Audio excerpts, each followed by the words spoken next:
नमस्कार, times of Swaraj में आप सबों का स्वागत है और मैं हूं संतोष सिंह। और आज हम टाइम्स ऑफ स्वराज में चर्चा कर रहे हैं जातीय सर्वेक्षण को लेकर मचे घमासान पर। जी हाँ, कुछ खास जातियां हैं जो इस सर्वे रिपोर्ट को लेकर आपत्ति जाहिर कर रहे हैं। कुशवाहा में उपेंद्र कुशवाहा इसको लेकर तो सड़क पर उतरने का निर्णय ले लिया है। सुशील मोदी लगातार इस मसले पर अलग अलग तरीके से बयान दे रहे हैं कि सर्वे रिपोर्ट में बनिया के को अलग अलग बांट दिया गया, अति पिछड़ों की जातियों में जो है सो कई तरह का विखंडन कर दिया गया। मतलब पूरी कोशिश ये है कि ये जो सर्वे रिपोर्ट आया है, इस सर्वे रिपोर्ट को झुठला दिया जाए। आखिर इसकी वजह क्या है? क्योंकि देखिए, जो भी अभी रिपोर्ट जारी हुआ वो जातीय रिपोर्ट है कि कितने जाति की आबादी है। जब से मोदी प्रधानमंत्री बने हैं या मोदी बीजेपी जब से चुनाव लड़ रही है, अब कांग्रेस भी हर कॉन्स्टिट्यूंसीज में, आप ये बात जान लीजिए, हर कॉन्स्टिट्यूंसीज में, हर विधानसभा में, हर लोकसभा में किस जाति का कितना वोट है, ये 99.9% हर पॉलिटिकल पार्टी को पता है। ये जो प्रशांत किशोर लोग क्या है, प्रशांत किशोर लोगों का यही डाटा है। इसी डाटा से जो है सो राजनीति करते हैं। क्योंकि ये हमें जानकारी तब मिली कि भाई पॉलिटिकल पार्टी के पास हर बूथ का जाति का कितना, किस जाति का कितना वोट है, ये तक उसके पास डाटा है। और एकदम सटीक हुआ ऐसा कि सहरसा से आपको लवली आनंद चुनाव लड़ रही थी, उसके टिकट को लेकर उधेर-बुन था कि लवली आनंद को टिकट मिले या नहीं मिले। जो सर्वे करने वाली टीम थी वो लवली आनंद के खिलाफ था कि नहीं, लवली आनंद को टिकट नहीं मिलना चाहिए, क्योंकि वहाँ पर तांती की आबादी लगभग 35,000 है और एक तांती का कोई वहाँ पे पॉलिटिशियन है, वो प्रमुख है, उसको टिकट दिया जाए। पूरी आरजेडी की जो सर्वे टीम थी, आरजेडी का जो इस तरीके की राजनीति को जो नज़र से बूथ वाइज जो आकलन करने वाली जो टीम थी, वो आनंद मोहन की पत्नी को टिकट देने के पक्ष में नहीं था पूरी तौर पे। और इस पूरे प्रोसेस को हम बहुत करीब से बाद के दिनों में हमें ये जानकारी मिली, हम इस प्रोसेस में शामिल हुए कि कैसे आरजेडी या जदयू या फिर भाजपा का हर कंस्टिट्यूंसीज वाइज उनके पास डाटा है, एक्चुअल डाटा है। और उस डाटे का इस्तेमाल मोदी भी करते हैं, नीतीश कुमार भी करते हैं और राहुल गांधी भी करता है। एकदम परफेक्ट डाटा उन लोगों के पास में। इसलिए जातीय सर्वेक्षण में जो चीज़ें, जो डाटा दी गई है, वो डाटा ऐसा कुछ भी नहीं है कि अप्रत्याशित हो। बिहार के हम लोग जैसे पत्रकार को भी मालूम है कि कहाँ किसकी आबादी, किस कंस्टिट्यूंसीज में किसकी आबादी, क्या समीकरण है, ये सब कुछ एकदम क्रिस्टल की तरह साफ है। और जो डाटा सरकार की तरफ से सर्वे रिपोर्ट प्रस्तुत किया गया है, वो भी 99.9% तो नहीं कर सकते, लेकिन 99% परफेक्शन है। समस्या कहाँ हुई है जरा ये समझ लीजिए। समस्या हुई है शहरी क्षेत्रों में, महानगर में, जैसे पटना जैसे शहरों में ये समस्याएं हुई हैं। उसमें कास्ट गणना को लेकर समस्याएं हुई हैं, क्योंकि लोग इसको एवॉइड भी किए। जो पटना उटना शहर में रहने वाले लोग थे, अधिकांश लोगों ने इस तरीके के सर्वेक्षण कार्यक्रम के दौरान डाटा देने से अपने आप को बचते रहे। ये एक सत्य है। लेकिन जो डाटा सामने आया है, दर्द उस बात को लेकर नहीं है। दर्द उस बात को लेकर है जिसकी बार बार चर्चा नीतीश कुमार करते हैं कि हम सदन में अपनी बात रखेंगे। आज भी नीतीश कुमार मीडिया से बात करते हुए उन्होंने जो बातें कही हैं, वो समझिए कि असल चीज़ तब सामने आएगा जब शैक्षणिक योग्यता, देखिए संपत्ति के बारे में सही आकलन नहीं हो पाएगा, क्योंकि संपत्ति हर किसी ने छुपा के दिया है। लेकिन शैक्षणिक योग्यता, सरकारी नौकरी का जो डाटा है और जाति, ये तीनों जिन लोगों ने भी भरा है, वो 99.9% नहीं 99.999% सही दिया है। एजुकेशन किसी ने नहीं छिपाया। हाँ, लेकिन आर्थिक स्थिति के बारे में जिसने भी जानकारी दी है या ज़मीन के बारे में जिसने भी जानकारी दी है, वो जानकारी सही किसी ने दी। किसी के पास कार है तो लिखा दिया हमारे पास मोटरसाइकिल है, ये सब चीज़ें हुई हैं। लेकिन एक पूरा खाका सोशो इकोनॉमी का इस सर्वे रिपोर्ट से सामने आ जाएगा। और ऐसे में कई ऐसी जातियां हैं जिनको लेकर सवाल खड़े होने लगेंगे कि इनका नौकरी में प्रतिनिधित्व कितना है, इनका शैक्षणिक क्षेत्र में प्रतिनिधित्व मतलब शैक्षणिक रूप से कितने वो मजबूत हैं। कुशवाहा हो या सुशील मोदी हो, ये जो बयानबाजी कर रहे हैं इसके पीछे वजह यही है कि अगर वो डाटा पब्लिश हो गया तो फिर बिहार की राजनीति में बहुत सारी चीज़ें बदल जाएंगी, जिसका खतरा अब मान लीजिए नीतीश लालू तो सोच के आए ही हैं। खतरा जिन जिन पॉलिटिकल पार्टी के नेता को खतरा महसूस हो रहा है वो सबसे ज़्यादा उनके पेट में दर्द हो रहा है। वैसे नीतीश कुमार आज क्या कहें जरा सुन लीजिए। नीतीश कुमार ने कहा है कि भाई हम सदन में पेश करेंगे और उसके बाद अभी कुछ नहीं बताएंगे। जरा सुन लीजिए नीतीश कुमार क्या करें। की चर्चा पूरे देश में हो रही है। कांग्रेस ने कहा अच्छा है क्लास सर्वे वाला समझ लीजिए जो हम लोगों ने करवा दिया है। अब आप देख रहे हैं कि अन्य राज्यों में भी नहीं वहाँ जा रहा है, ऊपर लोगों तो आने दीजिए। हम लोगों ने तो जो भी था अब 9 पार्टियां थी, सब में मीटिंग करके भी सब बात बता दिया गया। और जब हाउस शुरू होगा हाउस में भी पूरा डिटेल सब लोगों को जो भी किया गया है स्थिति का भी हर एक परिवार का जिसमें सभी जातियों का उसी समय पूरा का पूरा सब करके में भी रख दिया जाएगा। सब अवेलेबल से दे दिया जाएगा। नीतीश कुमार ने क्या कहा है, डाटा के मतलब प्योरिटी के बारे में या डाटा कितना सही है इसके बारे में भी सवाल मीडिया ने किया। उस सुन ही लिए कि अरे ये सब कोई मतलब ही नहीं है, इसका कोई मतलब नहीं है, कहने के लिए आप कहते रहिए। लेकिन एक्चुअल में अगर आप देखें तो जो डाटा कलेक्ट किया गया, देखिए ये जनगणना नहीं है।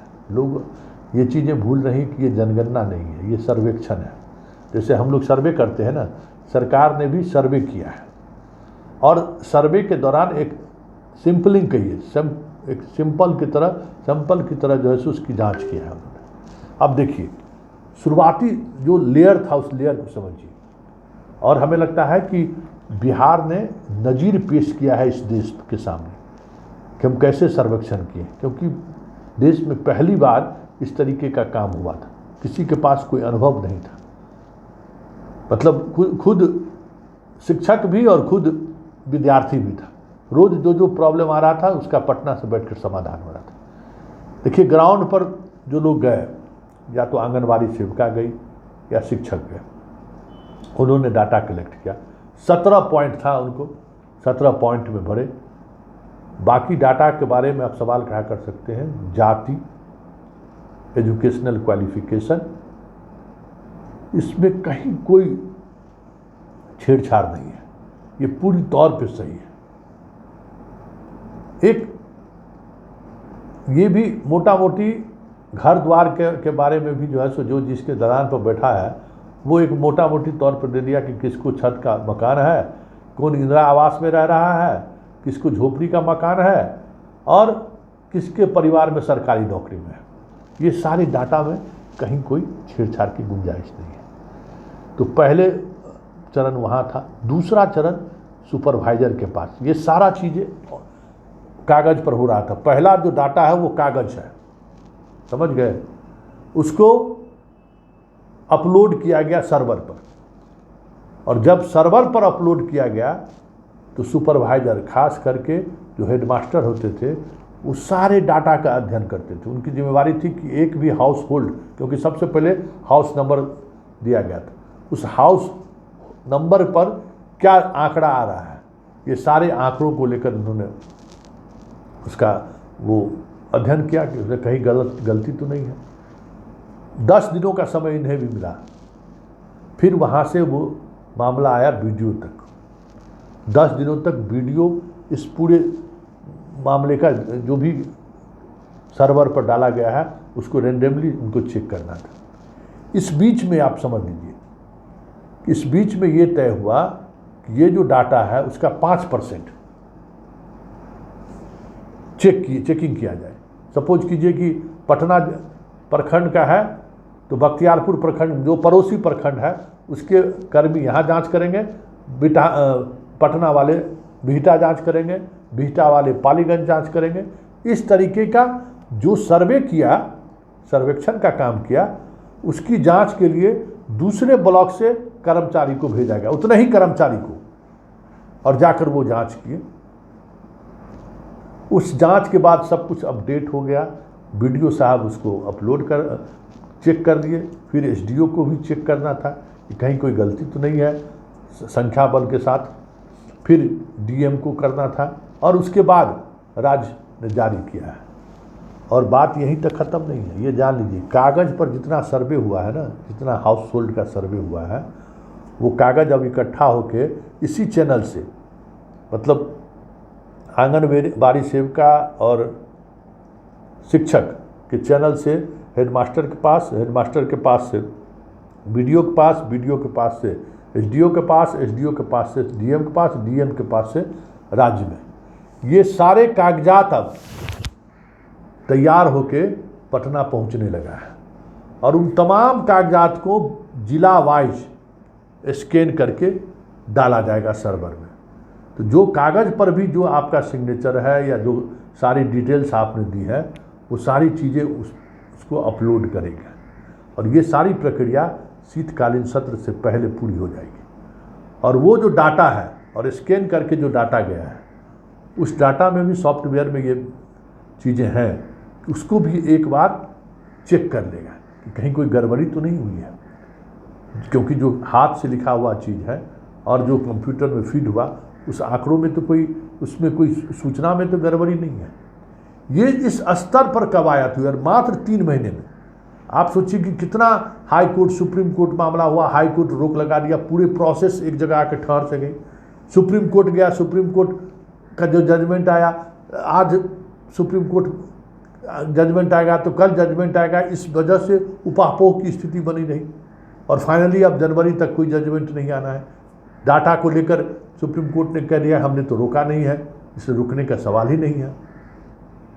तो फिर ये सारी चीज़ें पब्लिक डोमेन में है। अब दिसंबर में शीतकालीन सत्र है तो वो भी अब सत्र निकल जाएगा, तब सुप्रीम कोर्ट में सुनवाई होनी है।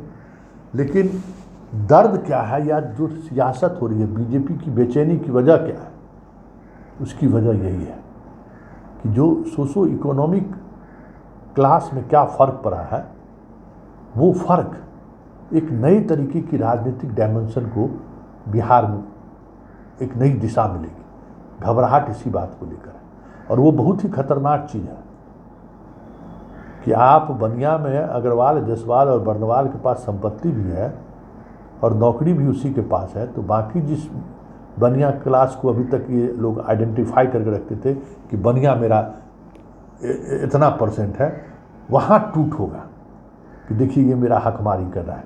ऐसे लोगों को इस सूची से बाहर किया जाए, क्योंकि अब लड़ाई होगी इस बात को लेकर कि अगड़ा कौन और पिछड़ा कौन जाति से नहीं होगा, हिस्सेदारी से होगा कि किसके पास कितनी हिस्सेदारी है। इसको अगड़ा में भेजिए, इसको अति पिछड़ा से पिछड़ा में भेजिए, और जो लोग पिछड़ा में हैं उसको अगड़ा में भेजिए।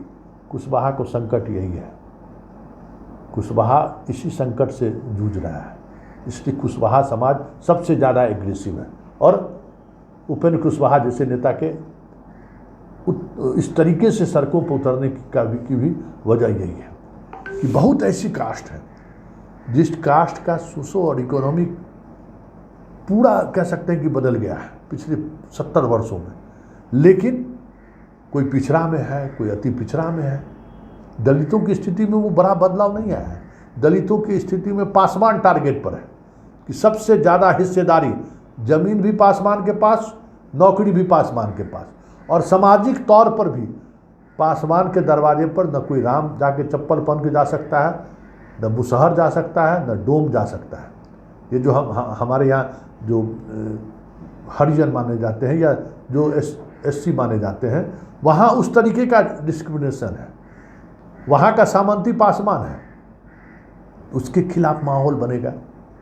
इसी तरीके से अति पिछड़ा में जो सामंती है, सहनी, उसके खिलाफ माहौल बनेगा कि देखिए सबसे ज़्यादा नौकरी में हिस्सेदारी, सबसे ज़्यादा चीज़ों में हिस्सेदारी, और अति पिछड़ा में भी कई व्यवसायिक तेली जैसे हैं, जहाँ है वो अच्छे तरीके से दुकान चला रहा है, मजबूत स्थिति में है।